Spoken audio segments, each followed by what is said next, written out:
ఎలాంటి వాళ్ళైనా సరే కొంచెం భయం వస్తే చాలు ఆటోమేటిక్ గా అనుకున్న పనులను ఆపేస్తూ ఉంటారు. భయానికి ఎక్కువ ఎనర్జీ ఇచ్చేస్తూ ఉంటారు.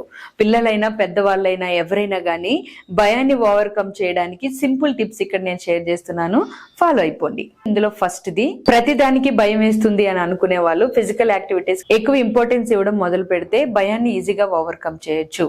రెండోది, షేర్ చేసుకోవడం. మీకు ఏదైనా ఒక భయం గురించి ఎక్కువగా ఆలోచనలు వస్తుంటే ఫ్రెండ్స్కి కానీ ఫ్యామిలీ మెంబర్స్కి కానీ భయపడకుండా దాని గురించి ఎక్కువ ఆలోచిస్తూ ఉండకుండా షేర్ చేశారు అంటే చాలా వరకు ఆ భయం పోతుంది. అండ్ మూడవది, ట్రిగర్స్ తెలుసుకోవడం. మీ భయానికి సంబంధించిన ట్రిగర్స్ ఏంటి? చైల్డ్హుడ్ ట్రామా ఉందా, లేదా గతంలో ఏదైనా నెగిటివ్ ఎమోషన్స్ జరిగాయా, దీనికి సంబంధించి మీరు ఏమైనా నెగిటివ్గా విన్నారా? ఇలాంటి విషయాల్ని మైండ్ ట్రిగర్స్ని తెలుసుకోవాలి.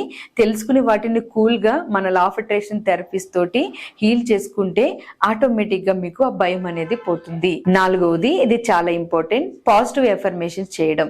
మీరు ఏదైతే భయాన్ని కలిగి ఉన్నారో ఆ భయానికి వ్యతిరేకమైన ఆలోచనల్ని పాజిటివ్గా మీరు ఇన్పుట్ చేస్తూ ఉంటే మీ మైండ్కి ఆ భయం యొక్క తీవ్రత అనేది తగ్గి ఆ భయం పూర్తిగా మీ నుంచి వెళ్ళిపోయే ఛాన్సెస్ ఎక్కువగా ఉంటాయి.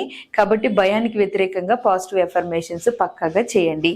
అండ్ ఐదవది, భయం మీకు వేస్తున్నప్పుడు భయపడుతూ ఉండిపోకుండా ఆ సిచ్యువేషన్ ని హ్యాండిల్ చేయడానికి ముందుకు వెళ్ళండి. ఎందుకంటే భయపడుతున్నప్పుడు ఒక సిచ్యువేషన్ ని మీరు హ్యాండిల్ చేస్తేనే ఆ భయం పోతుంది, అది మళ్ళీ లైఫ్ లో రాకుండా ఉంటుంది. ఈ 5 విషయాల్ని ఫాలో అవ్వండి. ఎవరైనా భయపడే వాళ్ళు ఎక్కువగా ఉంటే వాళ్ళకి వీడియోని షేర్ చేసి వాళ్ళకి హెల్ప్ చేయండి. మరిన్ని మోర్ ఇంట్రెస్టింగ్ వీడియోస్ కోసం మన అవర్ డ్రీమ్ 8888 ఛానల్ ని ఫాలో అయిపోండి. Thank you.